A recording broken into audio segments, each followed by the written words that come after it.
All right, so now let's start talking about so what. We've got these learning styles. We've got the spectrum of students sitting in your class with different needs, with different interests, and so forth. Let me get back to my focal question that I asked at the beginning. What if there's a mismatch? What happens if I'm up here teaching with style A?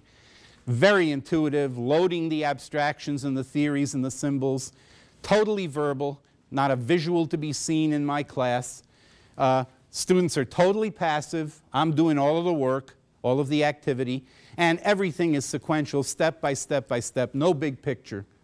And a student happens to be a sensing learner, a visual learner, an active learner, and a global learner. What are the consequences? Well, let me give you an analogy of what it's like for students who are in that position, and many of them are. It would be exactly as if I were up here giving you this whole hour-and-a-half presentation in a foreign language you don't understand, right? Like Portuguese. I started out this presentation with about 90 seconds worth of Portuguese. Bom dia, bem-vindos a todos, and all of that stuff. And, you know, your reaction, some of you were mildly amused. You knew I was up to something, you didn't know what. But suppose I'd been going on for the entire time in Portuguese.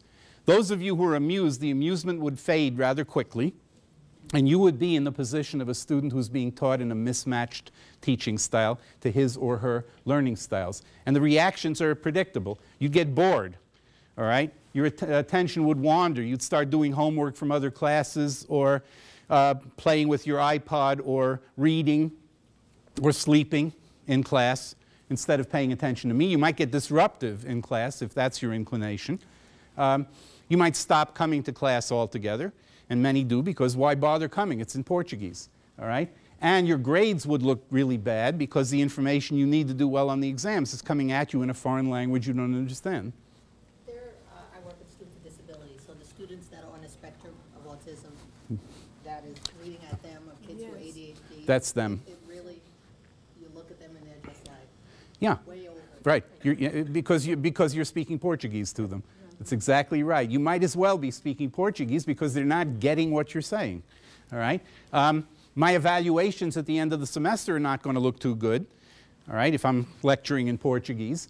If this keeps happening to you in one course after another, which it certainly does with your students, they're going to get discouraged about the courses, about the college, about themselves, and a lot of them drop out, all right? And the huge attrition that we look at in all over the place, your university and mine, it's that. And that's a problem.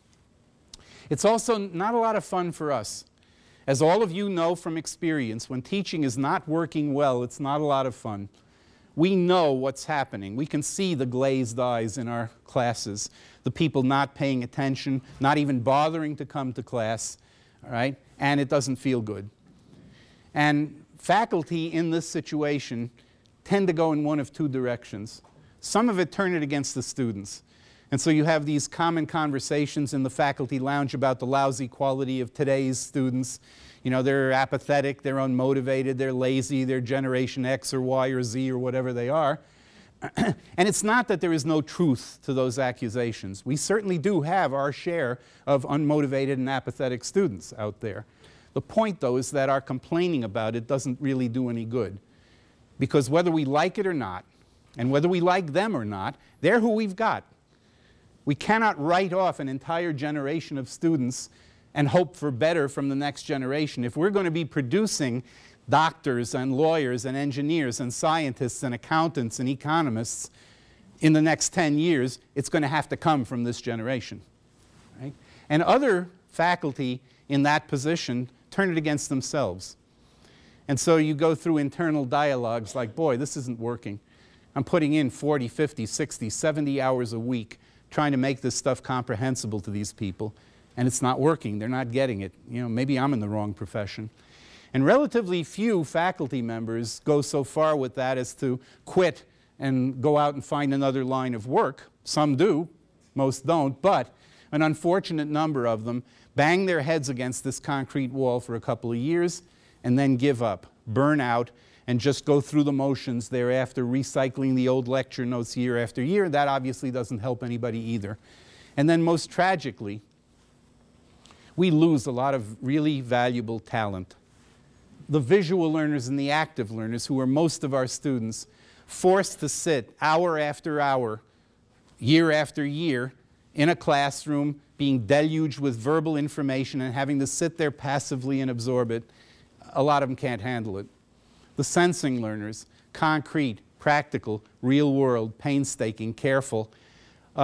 If they're overloaded with intuitive information, if nobody's really bothering to describe explicitly what does this stuff have to do with your life and your interests and the real world, they can't handle it, and we lose a lot of them. And the global learners, the big picture people, the holistic thinkers, multidisciplinary thinkers, systems thinkers, forced to construct the meaning of everything that they are being presented by themselves, the lateral connections to other things they know and care about, because we're not doing any of it, we lose them, and put it all together, and we're losing vital talent who are dropping out because they can't handle the way we're teaching.